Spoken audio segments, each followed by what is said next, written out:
Well, welcome back to the Dungeon Master's Block, the place where we come to talk about the Dungeon Master, the most important person in the game, the only person capable of playing God, killing characters, and lowering the egos of all the people at the table. I'm one of your hosts, DM Mitch. And I'm DM Neal, aka Joke Maniac. And today we have a great episode lined up for you. In the meet today, we are joined by game designer Steven Williams, and we're talking about reputation for the PCs, your group of adventurers, and how reputation of a group can affect the world around them and how they interact with that world. Yes, it was a fun conversation where I Really admitted fun. How much World of Warcraft I have played. But the other thing is, we recorded this in the distant past, many moons ago, prior to the Guildmaster's Guide of Ravnica coming out and the Renown system. But if you are a Gold Patreon member or higher, you can check out the latest content that we're putting up there, which is a small reputation system that you could use looking at the Renown to see how Wizards officially did it, as well as using the awesome conversation that you're about to listen to. That's fantastic. And you know what also is fantastic, Neal? What? We have some 5-star reviews. And the first one comes from Dexter Tank, and it's entitled College Credit 5 stars. You listen to this podcast and you will get college credit for having completed a semester of DMing. This show is entertaining and challenging. The hosts are knowledgeable beyond belief, and the guests they bring on are expansive and diverse. This show will make you question and think hard on what you can do as a DM, from all aspects of storytelling to group management to mechanics and homebrew. There's no fluff in this podcast. Get ready to take some notes. Thank you so much, Dexter Tank. Really appreciate that. Yeah. And speaking of, all I could think of when he was talking about a actual course, a semester of DMing, I just kept thinking of our buddies over at Detentions and Dragons, because that just rings so true with them. Well, and the funny thing is, working at a college for over 15 years, I tried to do the math of credit hours, and I think we're there. I think we could do it. We'd have to figure out. We did it. Is it a 1 or 2 unit course? Is it transferable? What college wants to accept this now? I don't know. That's the real question. Does it qualify for financial aid? Who knows? We'll find out. And so the next review is from DM Pure. Love your podcast. 5 stars. I really love your podcast. I've listened to it for around a year, and I've already listened to most of your episodes. I listen to your podcast at night when I'm going to sleep, and your podcast helps me to do that. I hope you keep going. Your podcast especially helps me since my grandmother just passed away, and your podcast helps calm me down.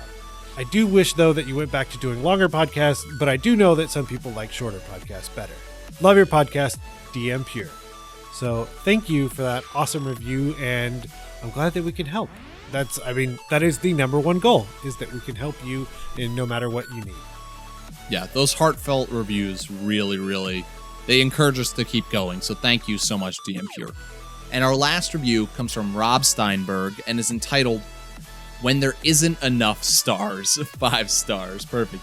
I was a new DM, scared to get off the floor and start playing when I stumbled upon this podcast. I can't get enough.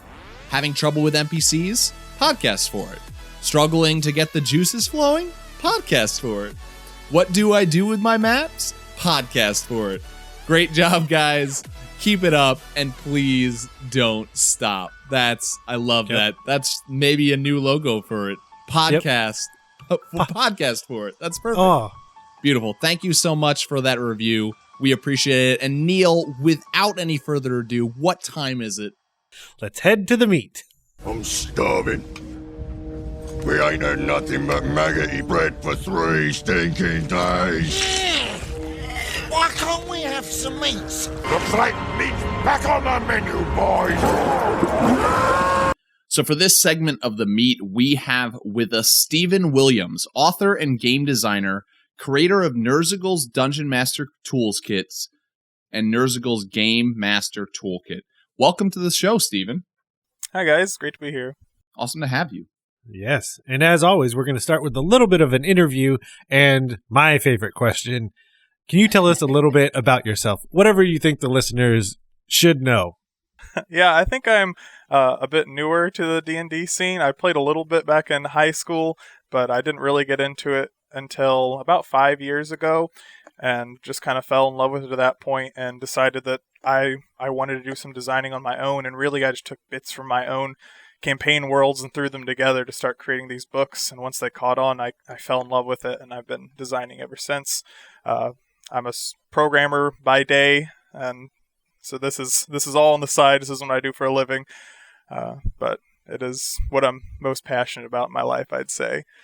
Yeah, but that's the gist of it related to this.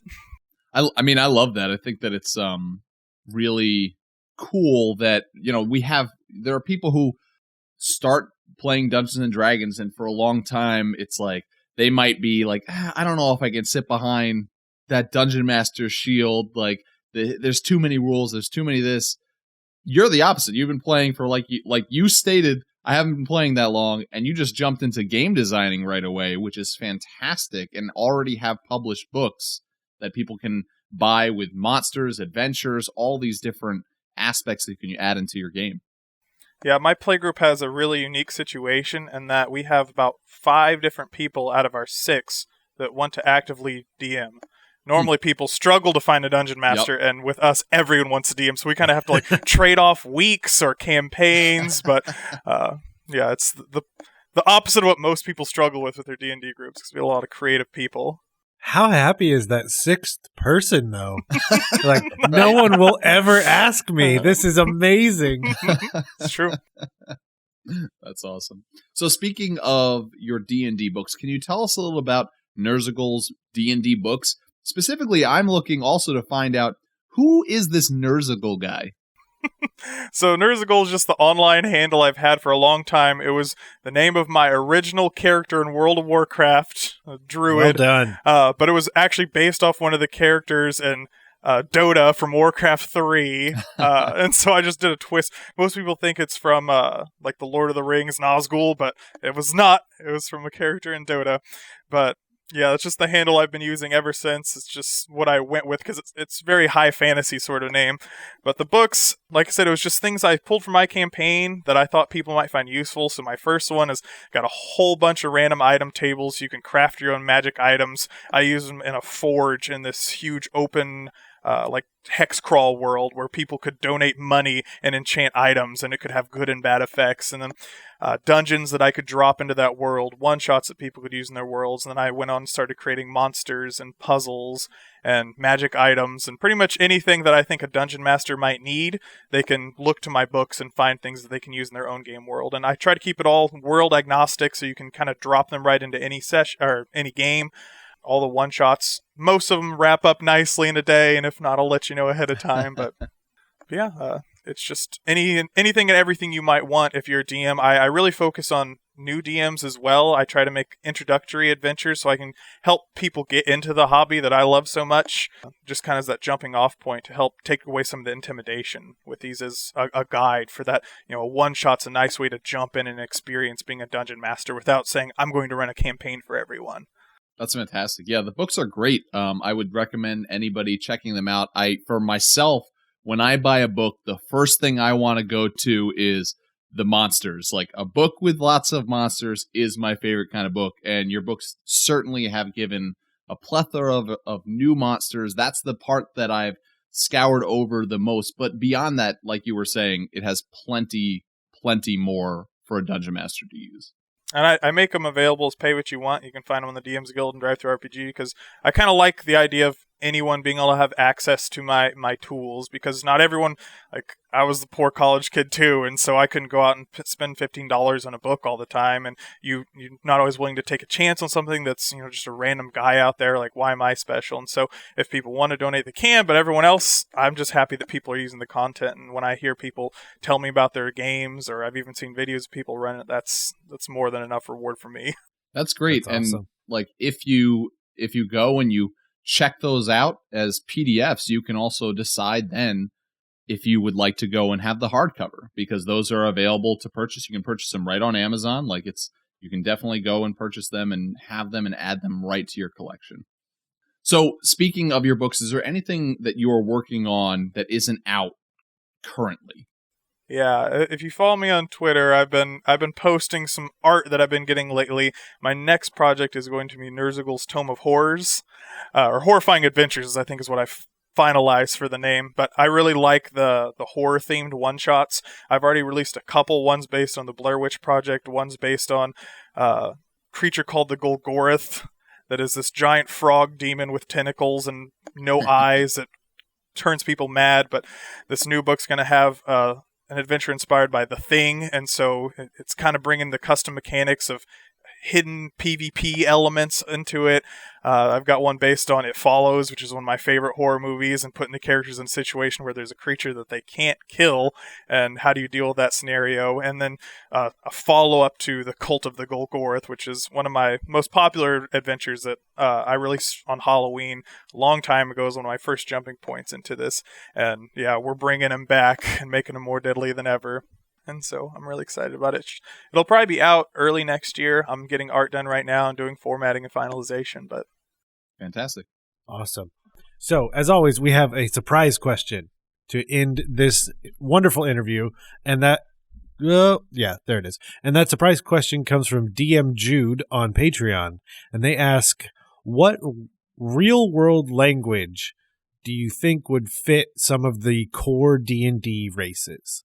Like, you know, in what real world language do you think dwarves would speak? Like, man, that's gotcha. difficult. Yeah, I feel like it would have to be one of those like hardy sounding language, like Russian or German or something along those lines for the dwarves. I feel like elves would speak French because it's just one of those languages that or maybe Spanish. You know, depending on how influential. Or maybe that'd be like the tiefling, just flow along with it. But that's an interesting question. Yeah, I've never put much thought to that. Yeah. All right. So we have, now I just envision dwarves wearing the like furry hats. Yeah, I think it fits pretty well. Yeah. They like to drink, so Russian is probably, if we're going to stereotypes. Yeah, if we're going with stereotypes. Good to go. Awesome. Well, thank you for answering that. And of course, thank you, DM Jude, for putting that on our Patreon. So let's start talking about what we've come here to talk about today. We're talking about reputation, specifically the reputation that the adventuring party, the PCs that you're playing with in your campaign at home start to build, and how that reputation can affect them as PCs and the world around them. So let's first just start discussing like how and why does an adventuring party build reputation in a campaign, and how can you as the DM start to use that reputation? So yeah, I think the whys, it's rewarding for players when they go back to a town or to a place where they've done a good deed and they get recognized by those NPCs and are rewarded for the things that they've done. Even if it's something as simple as buying them a drink at the bar or just someone calling out to them in the streets, it means a lot as a player to be like, hey, they remembered. It's that payback for the things that you've done that's more than just monetary. As for how, I've got some ideas. You may have heard me speak about my name originating in World of Warcraft. Well, they've got their own reputation system in there that I think you could probably pull pretty nicely into a D&D setting. That was my first thought, as I don't know how much I've admitted this on the podcast. So, I have played a little bit of World of Warcraft. By that I mean a very large amount. And of course, may have been running my own 25-man guild in Icecrown days, and then gave up because I didn't want to deal with that, and then just went to hardcore progression rating through the next like 3 expansions. Then I got a wife and kids. So I don't do that. But no, I think that reputation system is really good. I think it would be a really good mechanical system to use as the DM. I don't think it would be something that I would want the players to be that aware of, because I wouldn't want it to be too numeric, but I think it would be really, really good as a definitive way of, okay, you've crossed this mark that I've made. Now this community or this person possibly views you in a different way because you've built that trust, you've built that reputation. I think what you were saying, Stephen, too, is super, super important. It's that you were talking about how it means a lot when an NPC calls out to a character and remembers them. It can mean even more if it's an NPC that never even met that character, but knows of them because of this amazing feat that they accomplished in the world. And I think beyond that, like, I feel like most adventuring parties have at least one character who is pretty interested in building up their reputation and being well known. But beyond those characters that are looking for that, I think most players at a table are interested in that, whether it's a conscious or not thing, because I think they're excited, like you said, when that comes up and they're like, oh, we're remembered for the things that we've done. Even for a player that's playing a character who they would say, oh, my monk character has no interest in this reputation thing. I don't care for it. I think that player a lot of the time still will be pretty excited when the monk is recognized on the street. That they'll still like be excited that exactly. And that's exactly what D&D is trying to do, right? It's trying to make you feel like through your character a hero in the game. Well, and I love and that's always the discussion to have and think about when, and especially, and Stephen, with your experience designing things, is it's not always what will just the character like or just the player like. It has to be both, and because someone really committed to the idea of being the monk is going to be like, yeah, this is dumb. People recognize me, and I don't want that accolade. But then, like you said, the player is just like, this is so cool. Yeah. Look at all the people that want to give me free stuff, maybe. Oh, yeah. It's where the role-playing comes in play, trying to get too excited in character. I think there's this difference that as dungeon masters you want to take into your mind, too, as you're trying to work through how reputation is going to affect your PCs, that there is a difference between local fame, regional fame, global fame, and whatever it is that whatever creatures that your PCs will destroy or save people from, whatever feats they accomplish, they might be to the local hamlet of Glorville that they saved from a band of orcs. They might be the greatest heroes of all time. But then the city to the west may have never even heard of this little group of adventurers that killed 10 orcs, saving this little hamlet. But if the city is saved, like, the bigger the place that is saved by the PCs, the more renowned, the more people that are going to know, and the more that the word might spread. And I think that's something that's really important here too, is that if you save an NPC, what's that NPC going to want to do if you save them from a dragon or an orc or whatever it is? They're probably going to want to go and tell you about these awesome adventurers who saved their life. And that's how your story and your reputation is going to build, is those NPCs who go and speak of your feats.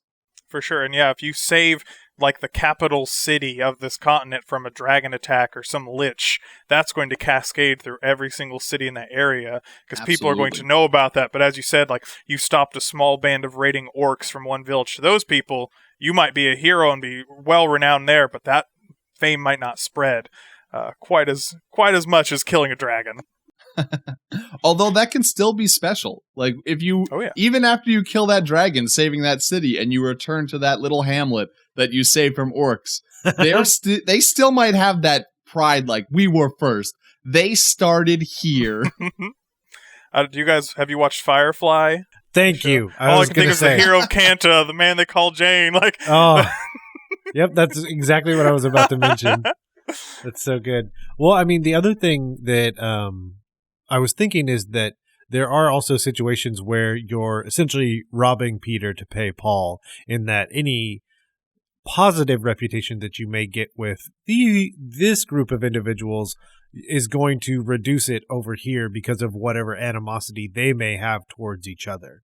And so that's definitely another factor in terms of how reputation builds and works in I mean, because that's how it works in the real world. I mean, just because you do all these things for one person doesn't mean another person isn't going to be very frustrated with you. Very true.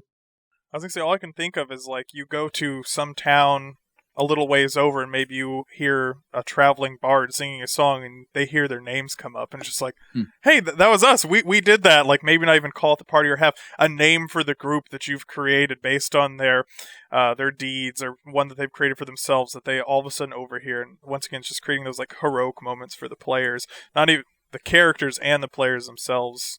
And that's what they're there to do as a DM, is make those players feel heroic. And so the kind of the next topic that we want to tackle, if you will, and we started to talk about it a little bit with the World of Warcraft discussion, is different ways that you can track reputation, because you do need somewhat if you're going to add something like this, you almost need some sort of mechanical framework to base it off of, because you don't really want a scenario where X, Y, and Z got you this over here and X, Y, and Z got you nothing over here, because the players, after they understand what reputation is, probably want to know exactly what to do to gain that with other people. Yeah, I think you'd hide the mechanic itself from the players. Yeah, like so when it depends on how you run your adventures, but I have a layout for my town, and here's the major NPCs. Here's the size, items of note. Reputation might be something that you just tag on there as well. And then if it has any like sub organizations, like if it has a thieves guild, party might have a reputation with them that you could track as well. But yeah, I think it would just be the effects of having those specific reputation levels would just reflect in how the town treated the people, and then they will never know that they're actually building this reputation. It's just something that you kind of track in the background and keep it in mind. So the other idea I had was, would you implement it, and because we've kind of talked back and forth about the two versions, would you implement it with an individual or an area or some mix of both? I think it would be the way I had it envisioned is like a town or city or anything of significant size, and then organizations that might exist in your world or within those cities that are significant. So there might be, a mages guild in one of the major cities that your players could do specific tasks for and build a reputation with them. And as you get more renowned with them, they might offer you discounts on magic items or, things such as that. Or maybe you get renowned with a thieves guild, and that might cause, if you get caught, it might have adverse effects and the city starts to hate you, even though the thieves guild still likes you.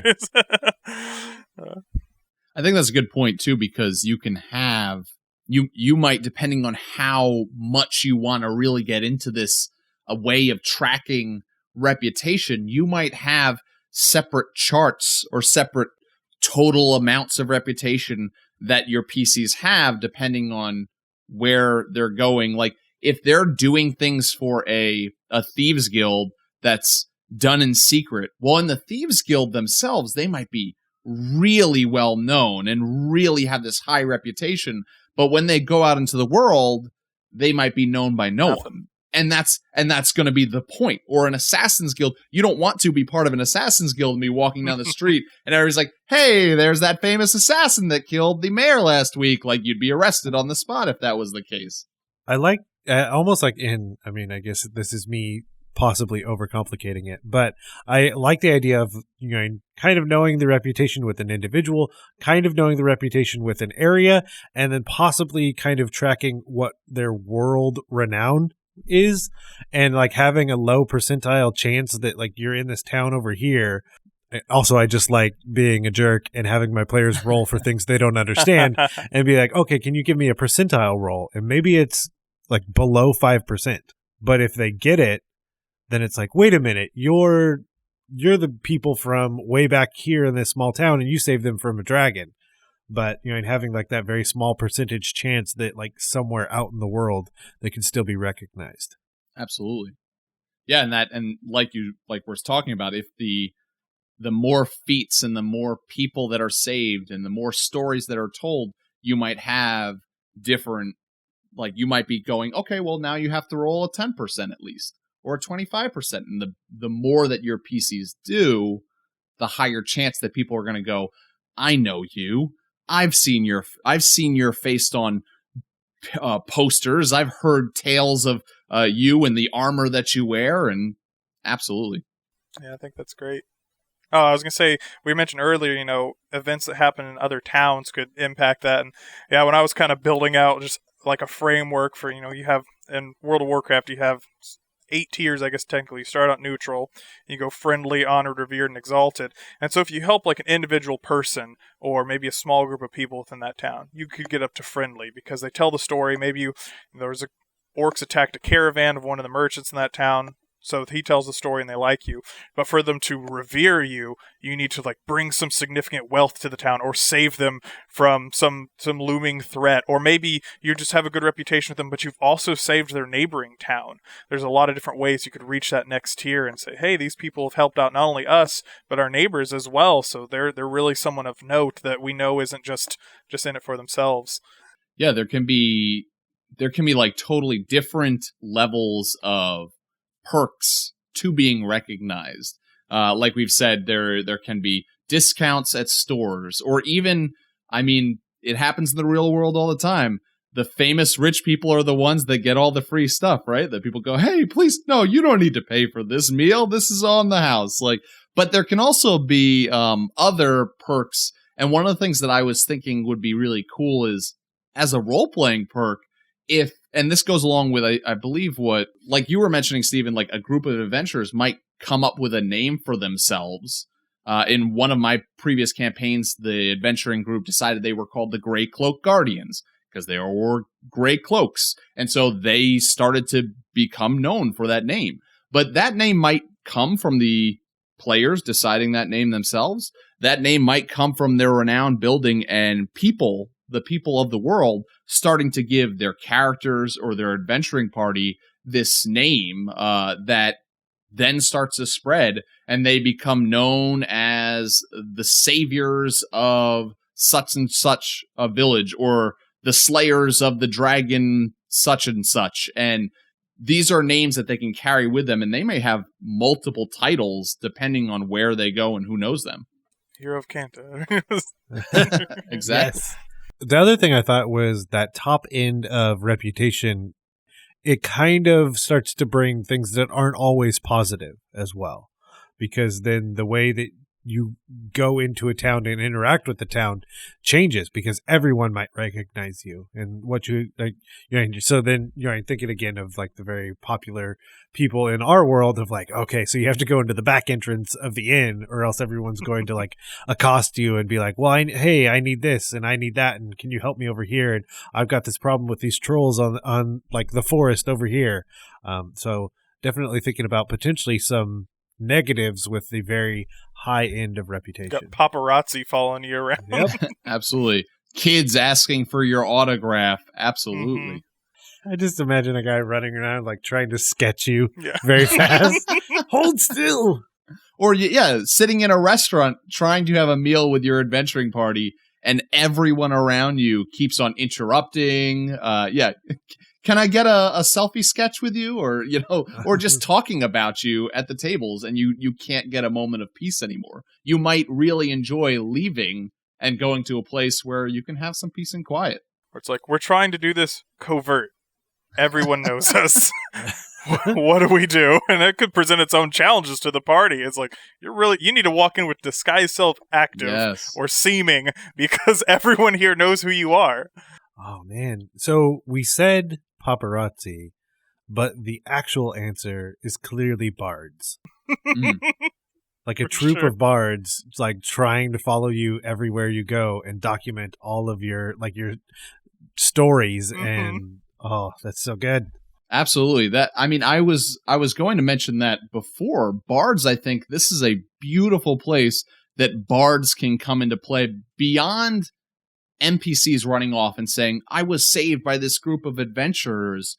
If you save a group of people that maybe there's a bard in there, or this bard catches wind of the feats that you've accomplished, I would say, depending on where you are as a DM, maybe you want to surprise your players with them coming to the table and you have like a ballad written about the last adventure that they went on and the slaying of this giant, and you just put in little verses about each character. And I don't think there's much that can make a group of PCs, a group of players, feel awesome than having a bard in game write songs about them. And those songs are going to spread.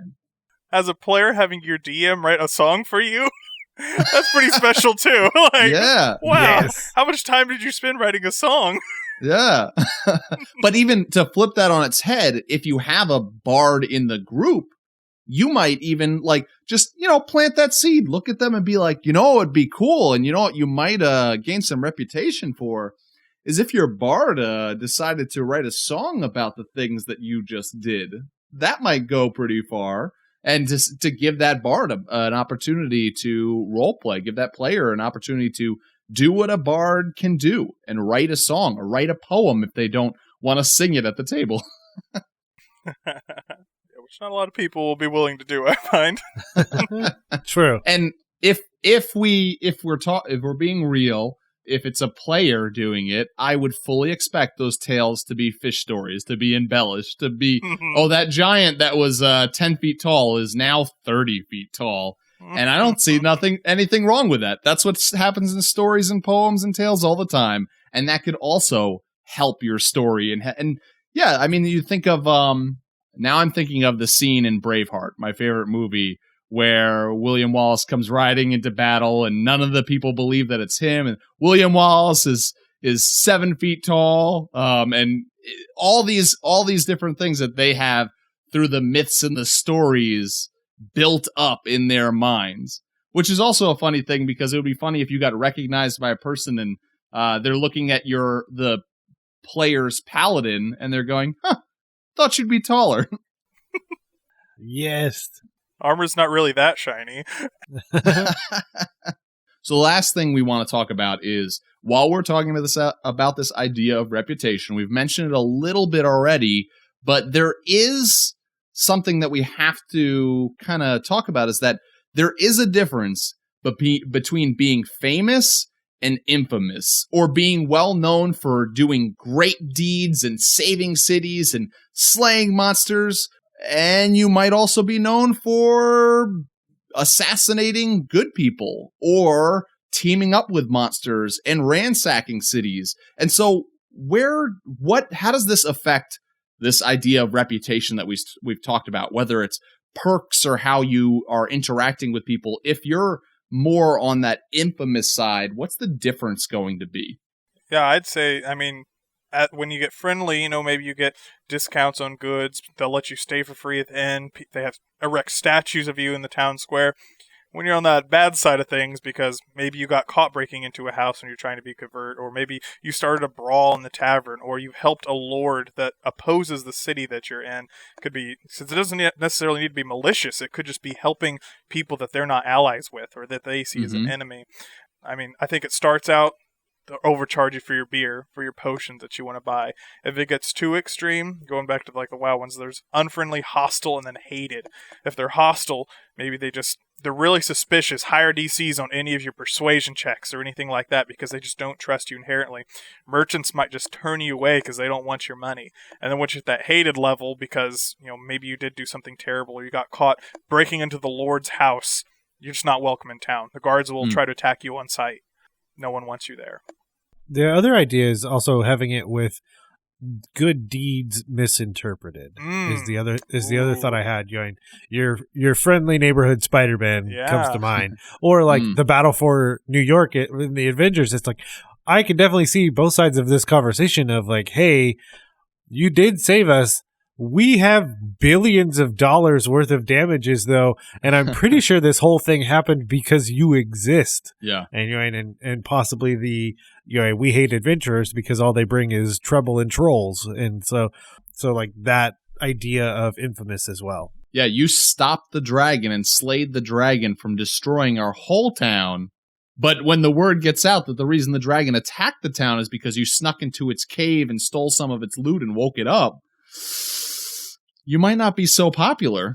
Maybe even you slayed it, but when you did, it fell and crashed into the town. And it's like you destroyed a couple of houses, and you're like, well, we killed the dragon. It's like, but why did you kill it over there instead? It's like, thank you. Which is kind of a cool idea, right? Because with that kind of circumstance, that might change the way that the group of adventurers thinks about attacking and killing monsters, and might think of, whoa, let's not kill that giant. Remember what happened with the dragon? Let's try to lead it away from town, and then we'll kill it. Then we'll be the heroes this time. I really liked what you said too, Stephen, about how it might not even be feats of evil. It may be that you helped and are well known as heroes in this one country, but this country over here is at war with them. And so they start to create boogeyman tales about you, and you're just not welcome. And you might completely be barred off from a certain country or town or city. And the only way of getting in would be sneaking in, which is only going to raise that infamy even higher if you're caught doing such. Yeah, I have that exact scenario in my campaign that I'm running right now, where there's these two really, really wealthy lords that are just huge rivals. And so they've been helping one of them publicly, and the other one they've been helping covertly. And so once one finds out about the other, like, all of a sudden it's a huge deal that it's like, what do you mean you've been doing business with him?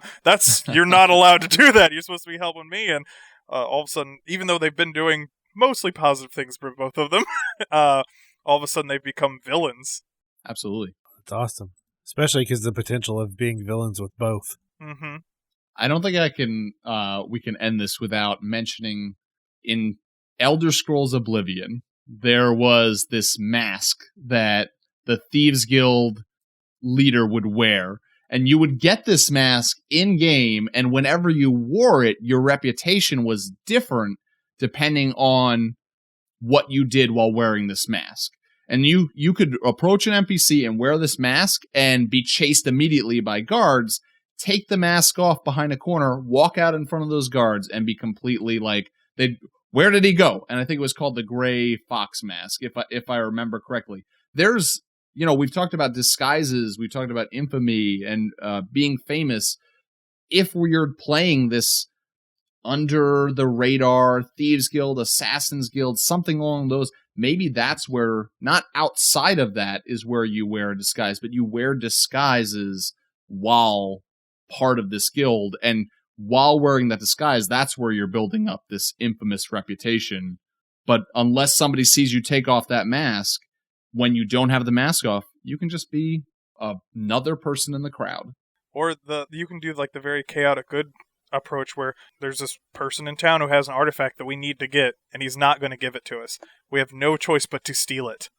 And so, like, how do we avoid getting caught? Because we don't want to get the bad reputation that goes with that. Even though we might need this artifact to stop a dragon attacking the city, or to help some greater good that people don't know about. So it all comes down like the context of that town. And I think you can do a lot of interesting things behind the scenes, where like, well, here's what you did and what you know, but here's how the town saw it.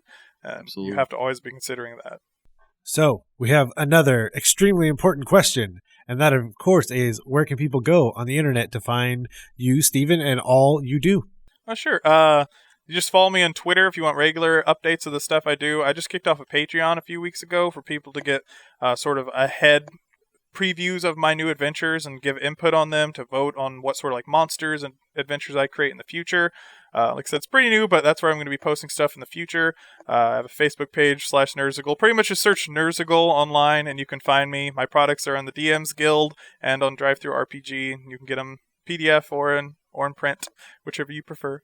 All right. Well, thank you for joining us on the show, and hopefully we'll be able to have you again back someday. Yeah, it's been a lot of fun. I love doing these sorts of shows. I'm always looking for opportunities, trying to build my own reputation out in the D&D community. Yeah. And so hopefully this isn't infamy. All right, next time you're here, I'll write a song for you. All right. Yes. I appreciate All right, that. Now we have to have you back for sure. We're holding him to it. We know how much Neal loves songs. Anyway, I am the person who'll sing at the table. So, but they've been asking for their mail on a daily basis. It's all they're talking about up there. That right there is the mail. Now let's talk about the mail. Can we talk about the mail, please, Mac? I'm dying to talk about the mail with you all day, okay? Welcome back to another segment of the Mailbag of Holding, the place where we look at ideas, stories, and questions from you, the listener. We got an email from Dan, and Dan just wrote us in, and he was just telling us how he appreciates the podcast, which we really appreciate that. Thanks so much, Dan, for writing in. Thank you. But he also said he really just enjoys podcasts in general, especially RPG podcasts, and that because his schedule is just super busy, he says he works a second shift, he's got a Tuesday to Saturday job, a young family, all that kind of stuff. Even though he has this high interest in gaming, it really puts him at a disadvantage to be able to game himself. So he loves to listen to RPG podcasts and basically live vicariously through those, which is wonderful. Yeah.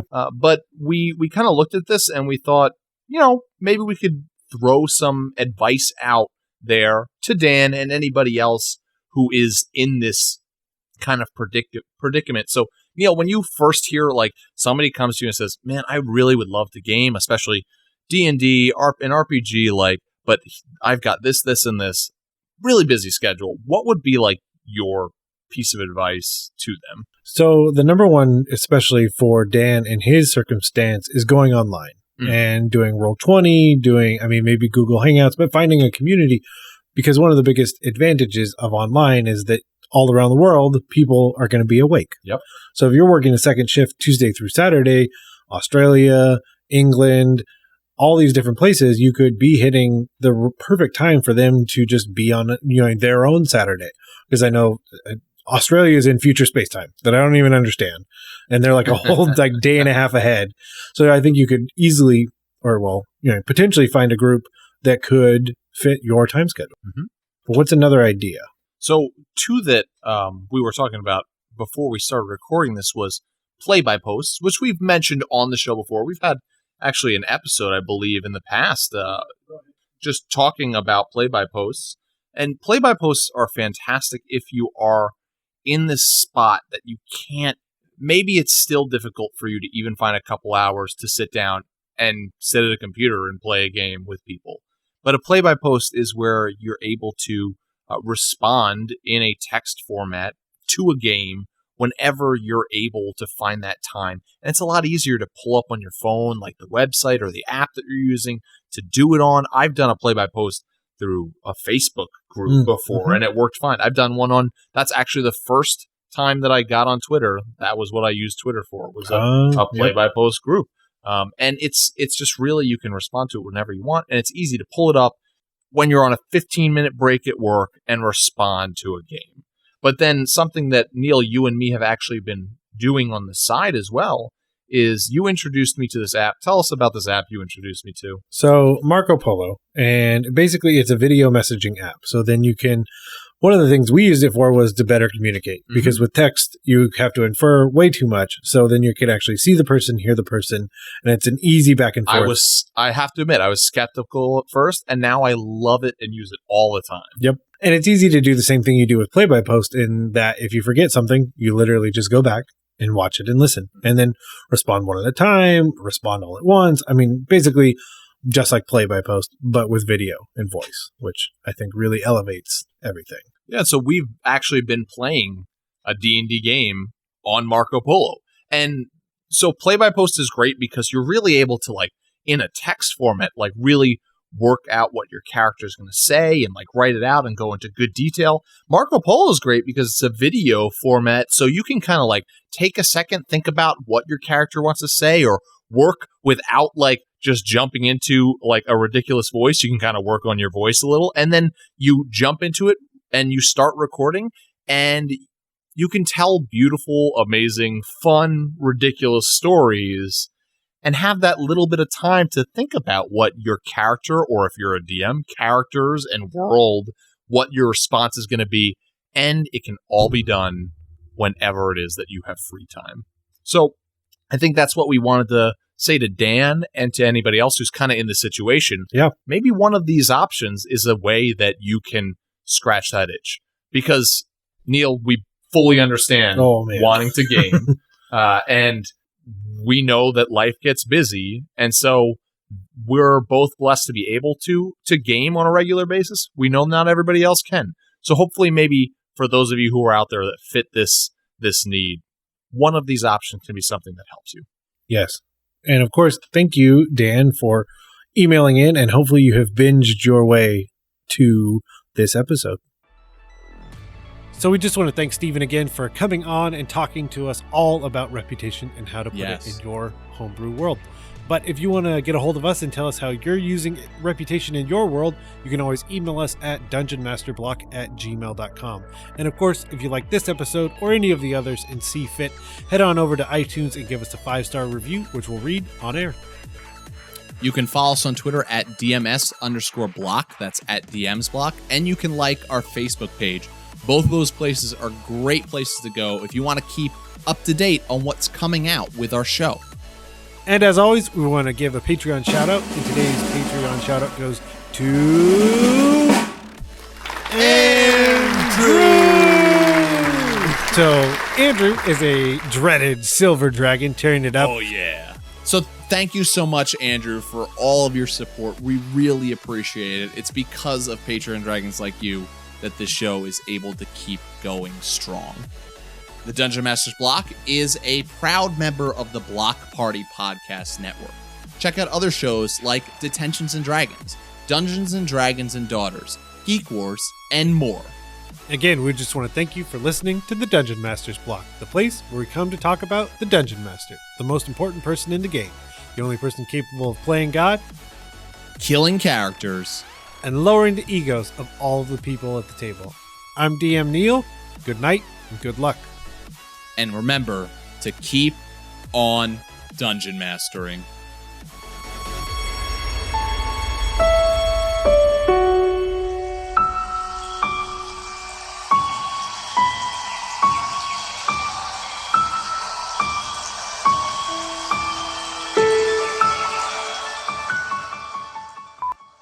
All right, you want to lead us into the Patreon?